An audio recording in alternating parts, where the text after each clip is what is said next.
holistik. Maksudnya holistik adalah secara keseluruhan. Kalau biasanya kita mau sehat itu nunggu sakit, kita berpikir sehat setelah kita sakit.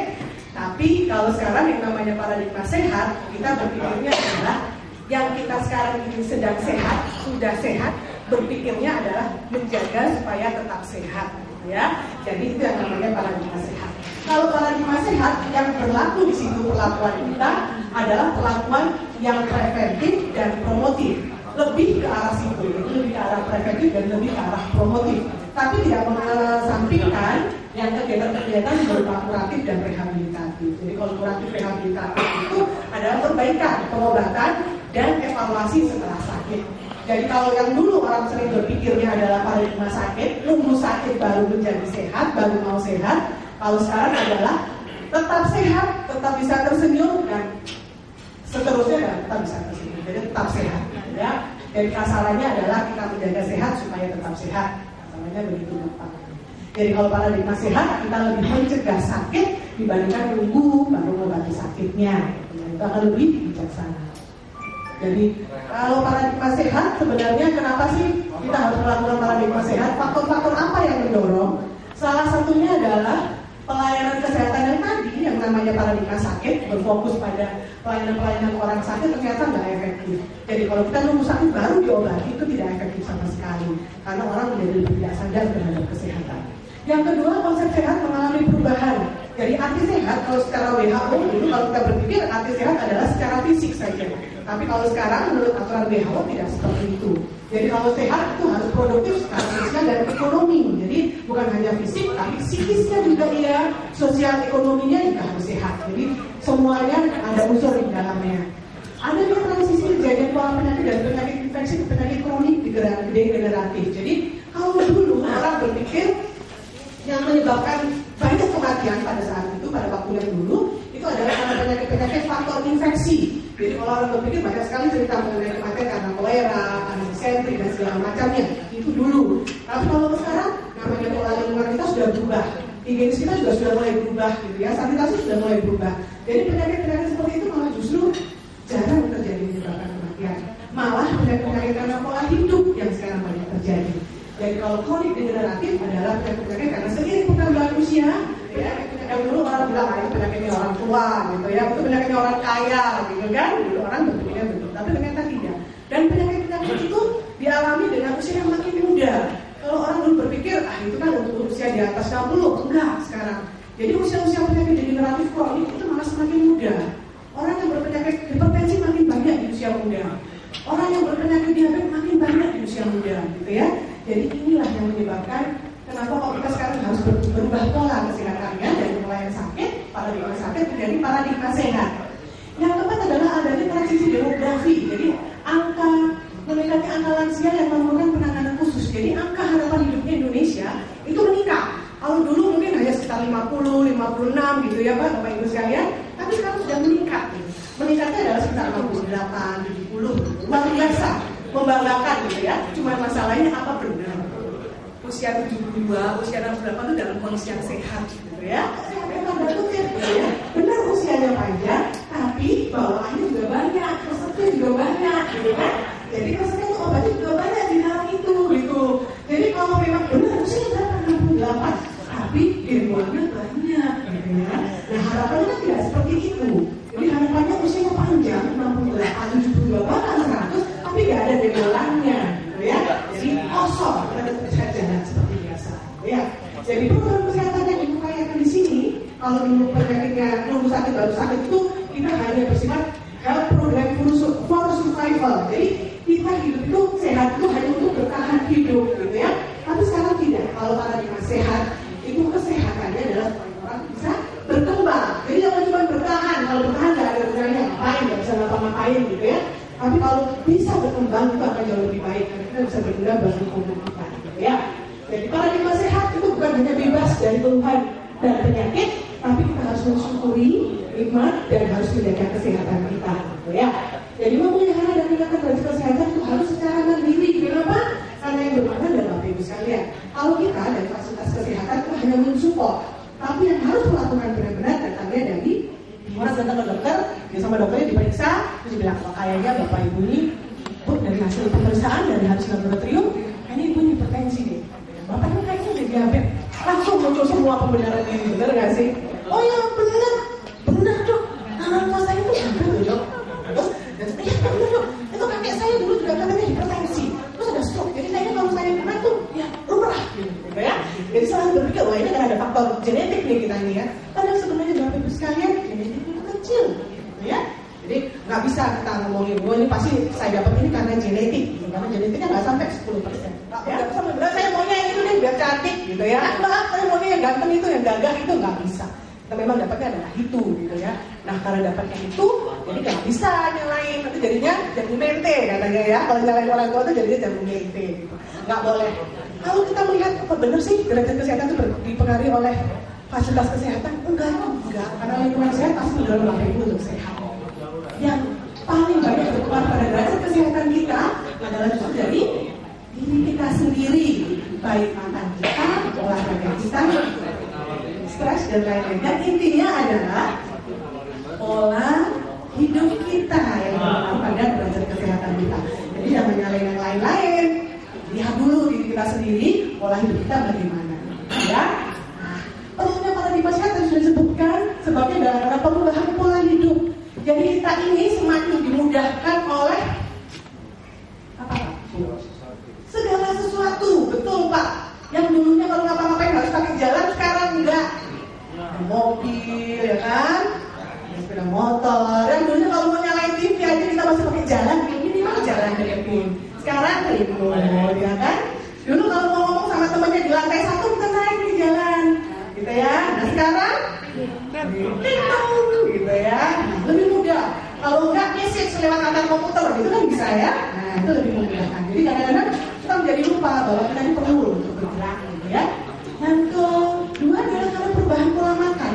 Kita tanpa sadar, kita kalau makan itu bukan nyari makanan yang kita butuhkan, gitu ya. Jadi kalau Bapak Ibu ya, kalau kita makan, kita makan ini aja nih, udah kayak gitu gitu ya. Nah ini kayaknya lebih enak, gitu ya. Jalan, kayaknya ada gulai, kita makan gulai, gitu ya. Nanti katanya nggak boleh sering makan gulai, enggak makan bisa sering. Hari ini gulai, besok sate, besoknya lagi rendang, gitu ya. Jadi hanya sekali-sekali bilangnya. Sebenarnya untuk saya makannya itu hanya sekali-sekali, sekali hari ini, sekali besok, sekali lusa, gitu ya. Jadi makanya banyak benar-benar begitu. Jadi yang kita lakukan untuk pola makan adalah yang kita mau, bukan yang kita perlu, bukan yang kita butuhkan, gitu ya. Itu yang terjadi saat ini. Kita maunya itu kok, mau butuh kayak mau enggak, perlu amat, gitu ya. Yang penting adalah kita mau itu. Yang terjadi itu menyebabkan kita perlu sebenarnya paradigma sehat. Di Telkom, gitu ya. Di Telkom pembiayaan kesehatan kita memang cenderung meningkat dan rata-rata penyakit yang menyebabkan meningkatnya biaya pengobatan kita adalah 5. Kita bisa mengevaluasinya, ya. Ke situ kita mengevaluasi adalah penyakit top 5 istilah kita, ya. Jadi top 5 itu adalah penyakit jantung, hipertensi, neoplasma, diabetes dan gagal ginjal kronis. Jadi kalau penyakit jantung di sini termasuk jantung koroner. Jadi kalau Bapak Ibu bisa perhatikan, orang tiup saja, gitu ya. Dia pakai balon, gitu. Waduh, balonnya dipasang di sini, gitu ya, Bapak Ibu sekalian. Diperiksa, kecil sekali sebenarnya selangnya yang masuk ke jantung itu. Nah, dilihat cukup ditiup atau tidak. Kalau cukup ditiup, kita akan melakukan hanya tiup. Tapi ternyata kalau kembali ningkup, apa namanya kalau istilah Indonesia ningkup gitu ya, menutup. Kalau orang Jawa itu bahasanya semua masuk di situ, gitu ya. Di Indonesia kan agak sedikit susah, gitu ya. Jadi menutup kembali, baru akan dipasang ring. Dan ringnya bukan ring yang seperti dipasang di sini. Kalau orang berbicara ring itu kayaknya kelihatannya di cincin, gitu ya, di cincin jari maksudnya. Tidak, jadi posisinya kecil dan itu kayak pil gitu panjang, gitu ya. Kebayang Bapak Ibu sekalian, satu ring itu harganya sekitar 30 sampai 35 juta. Satu ring, gitu kan? Kebayang kalau ringnya dipasang di sini, gitu kan? 35 juta bisa-bisa dapatnya nggak 5 jari, gitu kan? 10 atau 20 jari, gitu kan? Jadi kan tesi, gitu. Jadi kalau jalan kita begini, jadinya, ya kan? Itu kalau ringnya dipasang di luar. Cuman masalahnya ini ringnya dipasang di dada, nggak kelihatan banget, gitu ya? Nggak kelihatan banget kalau kita punya ring, gitu ya. Nah kalau sekarang ini orang-orang yang ada di Telkom, teman-teman yang ada di Telkom, usia termuda yang pernah kita pasang ring adalah nih 72.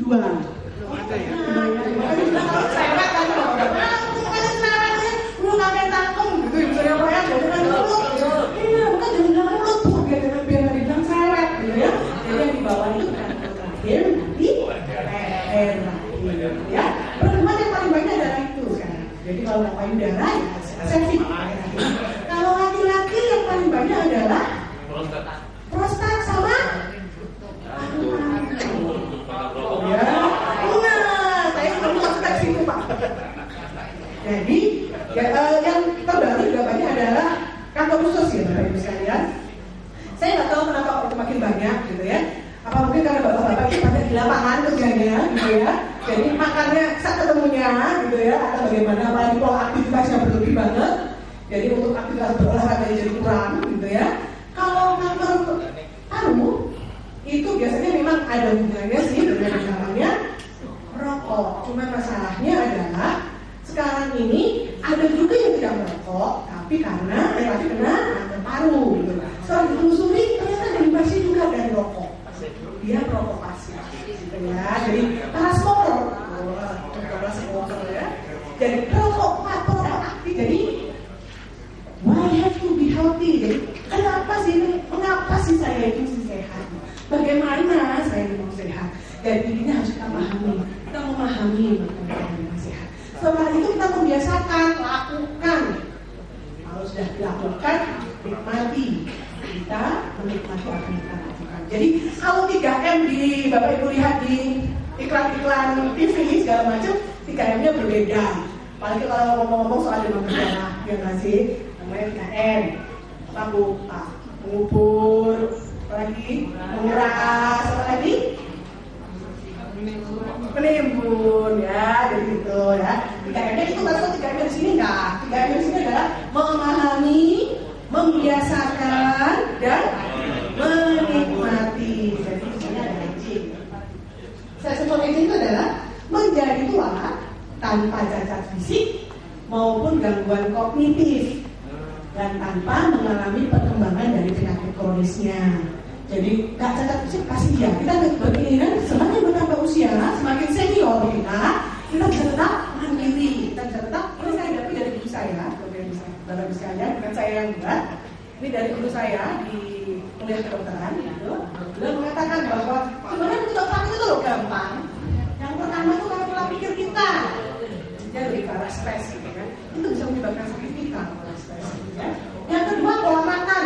Ini bisa lihat memang harus memiliki stres. Cuma stresnya stres bagaimana yang bisa baik buat kita, gitu ya. Stres yang terlalu rendah itu tidak menyebabkan performance kita bagus. Karena kita mengapalah mau lupa ayo, gitu ya.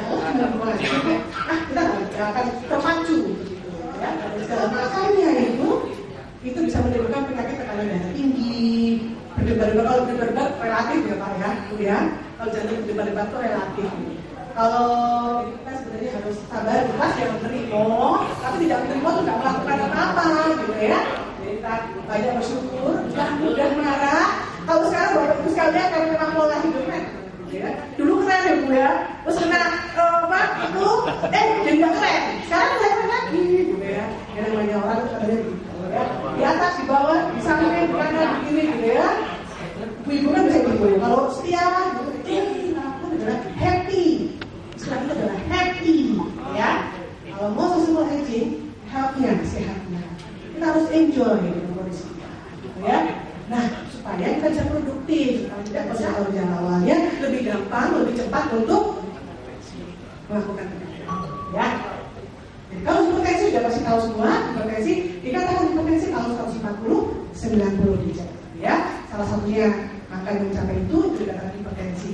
Cuma hipertensi memang ada derajatnya dari ringan sampai sedang sampai jadi pembuluh darahnya kecil banget Pak. Bu, ini pembuluh darah namanya koroner. Ini dari pembuluh darah yang memberi makan jantung, khusus memberi makan jantung. Namanya koroner dari dua kakak dari kiri, tapi setelah itu dia bercabang.